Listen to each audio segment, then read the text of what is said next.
നമസ്കാരം. ചരിത്രഭൂമികയിലേക്ക് സ്വാഗതം.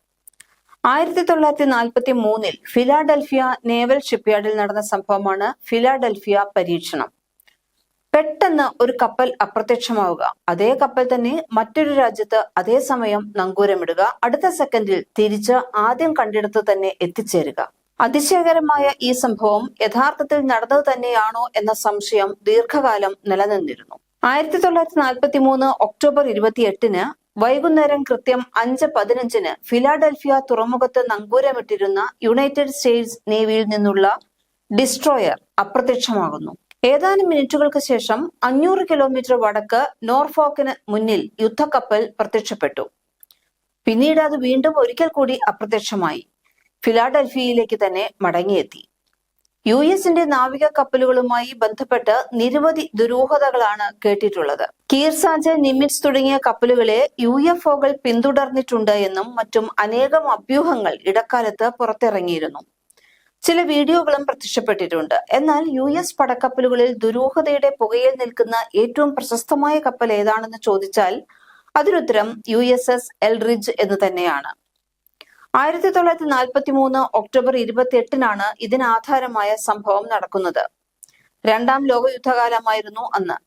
അമേരിക്കൻ ഡിസ്ട്രോയറുകളും നാസികളുടെ പ്രശസ്തമായ യു-ബോട്ട് അന്തർവാഹിനികളും തമ്മിൽ രക്തരൂക്ഷിതമായ കടൽ യുദ്ധം നടന്നിരുന്നു.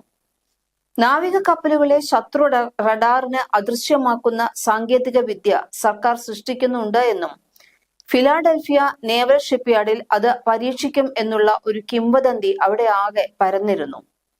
ഫിലാഡൽഫിയ നേവൽ ഷിപ്പ്യാർഡിൽ അറ്റ്ലാന്റിക് യുദ്ധത്തിൽ വിജയിക്കുന്നതിനുള്ള അതീവ രഹസ്യ ദൗത്യത്തിന്റെ ഭാഗമായി പുതുതായി കമ്മീഷൻ ചെയ്ത USS എൽറിഡ്ജ് എന്ന ഡിസ്ട്രോയറിൽ നിരവധി വലിയ ജനറേറ്ററുകൾ സജ്ജീകരിച്ചിട്ടുണ്ട്.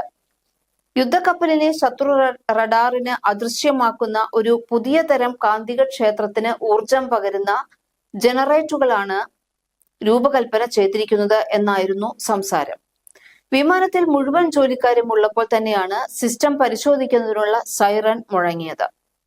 പെട്ടെന്ന് കപ്പലിന്റെ ജനറേറ്ററുകൾ പ്രവർത്തിച്ചു. ജനറേറ്ററുകൾ കറങ്ങുമ്പോൾ കപ്പലിന്റെ പുറം ചട്ടയ്ക്ക് ചുറ്റും പച്ചയും നീലയും നിറത്തിലുള്ള ഒരു തിളക്കം ഉണ്ടായിരുന്നതായി ദൃക്സാക്ഷികൾ അവകാശപ്പെടുകയും ചെയ്തു. തുടർന്ന് പെട്ടെന്ന് എൽറിഡ്ജ് അപ്രത്യക്ഷമായി. ഇതിനുശേഷമാണ് കപ്പൽ വെർജീനിയയിലെ നോർഫോക്ക് നേവൽ ഷിപ്പ്യാർഡിൽ പ്രത്യക്ഷപ്പെടുന്നത്. എന്നാൽ ഇത് വീണ്ടും അപ്രത്യക്ഷമായി തിരിച്ച് ഫിലാഡൽഫിയയിൽ തന്നെ എത്തുകയും ചെയ്തു.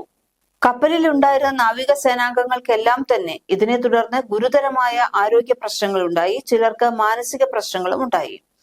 രണ്ടാം ലോക യുദ്ധവുമായി ബന്ധപ്പെട്ട് ഇത്തരം നിരവധി ദുരൂഹത സിദ്ധാന്തങ്ങൾ ഉണ്ടായിട്ടുണ്ട്. ഇതിൽ വളരെ പ്രസിദ്ധം തന്നെയാണ് കപ്പലിനെ അപ്രത്യക്ഷമാക്കിയ ഈ ഫിലാഡൽഫിയ പരീക്ഷണം.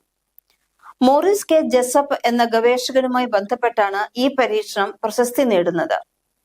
1956-ൽ കാർലോസ് മിഗ്വൽ അലൻറെ എന്ന ഓമനപ്പേരിൽ വിളിച്ചിരുന്ന കോളിയം Allen the case for the UFO എന്ന പുസ്തകത്തിന്റെ രചയിതാവായ മോറിസ് കെ ജെസപ്പിന് ഒരു കത്തെഴുതി.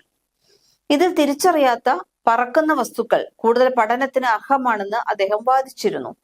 ഒപ്പം ഫിലാഡൽഫിയ പരീക്ഷണത്തിന് താൻ നേരിട്ട് ദൃക്സാക്ഷിയായി എന്നുമായിരുന്നു ഈ കത്തിലെ ഉള്ളടക്കം. ഫിലാഡൽഫിയ നേവൽ യാർഡിൽ നിന്ന് എൽറിഡ്ജ് അപ്രത്യക്ഷമാകുന്നത് താൻ കണ്ടു എന്നാണ് അലന്റെ അവകാശപ്പെട്ടത്. കൂടാതെ താൻ ഫിലാഡൽഫിയ പരീക്ഷണം എന്ന് വിളിക്കുന്നത് യുണൈറ്റഡ് സ്റ്റേറ്റ്സ് മിലിറ്ററിയാണ് നടത്തിയതെന്നും അത് മൂടിവെക്കാൻ അവർ ശ്രമിക്കുന്നുണ്ട് എന്നും അദ്ദേഹം പറഞ്ഞിരുന്നു. കൃത്യമായ തെളിവുകളൊന്നും ഇല്ലാത്തതിനാൽ ജെസപ്പ് ഈ കത്തുകളൊന്നും തന്നെ പരിഗണിച്ചില്ല. എന്നാൽ വീണ്ടും അലൻ ഇത്തരം വിദ്യകൾ തുടർന്നുകൊണ്ടേയിരുന്നു. ഏറെക്കാലം വലിയൊരു ഗൂഢവാദമായി നിലനിന്ന ഈ സംഭവം പിൽക്കാലത്ത് അലന്റെ തട്ടിപ്പാണെന്ന് തെളിഞ്ഞു. എങ്കിലും ഇന്നും ഈ സംഭവത്തിന് പിന്നിൽ ദുരൂഹതയുണ്ട് എന്ന് ധാരാളം പേർ വിശ്വസിക്കുന്നുമുണ്ട്. ഇവരിൽ പലരും ഈ സംഭവത്തെപ്പറ്റി സ്വന്തം നിലയ്ക്കും കഥകൾ ഇറക്കി. എൽറിഡ്ജ് കപ്പലിനെ 1951-ൽ ഗ്രീസിന് നൽകി. അവിടെ വെച്ച് അതിനെ HS ലിയോൺ എന്ന് പുനർനാമകരണം ചെയ്തു. 90-കളിൽ ഇത് ആക്രി കച്ചവടക്കാർക്ക് കൈമാറുകയാണ് ചെയ്തത്. അനേകം സീരീസുകളിലും ഡോക്യുമെന്ററികളിലും ടെലിവിഷൻ ഡ്രാമകളിലുമൊക്കെ എൽറിഡ്ജ് പ്രത്യക്ഷപ്പെടുന്നുണ്ട്. പരീക്ഷണം ഒരിക്കലും നടന്നിട്ടില്ല എന്നാണ് US നേവി പറഞ്ഞത്. 1955-ൽ മുൻ വ്യാപാരി നാവികനായ കോളിയം അലനാണ് ഈ കഥ ആദ്യമായി പുറത്തു പറയുന്നത്. ഫിലാഡൽഫിയ നേവൽ ഷിപ്പ്യാർഡിൽ നടന്ന പരീക്ഷണത്തിന് താൻ സാക്ഷിയാണെന്ന് അലൻ അവകാശപ്പെട്ടു. കഥ വ്യാജമാണെന്നും പരീക്ഷണത്തിൽ ഉപയോഗിച്ചിരിക്കുന്ന ഭൗതികശാസ്ത്രം യാഥാർത്ഥ്യമുള്ളതല്ല എന്നും US നേവി പറയുന്നുണ്ട്. സംഭവം സ്ഥിരീകരിക്കുന്ന രേഖകളൊന്നും തന്നെ നാവികസേന കണ്ടെത്തിയിട്ടുമില്ല. 1984 സിനിമയും 2012 TV സിനിമയും ഉൾപ്പെടെ നിരവധി സിനിമകൾക്കും പുസ്തകങ്ങൾക്കും ഫിലാഡൽഫിയ പരീക്ഷണം വിഷയമായിട്ടുണ്ട്. കൂടുതൽ കഥകളുമായി വീണ്ടും കാണാം.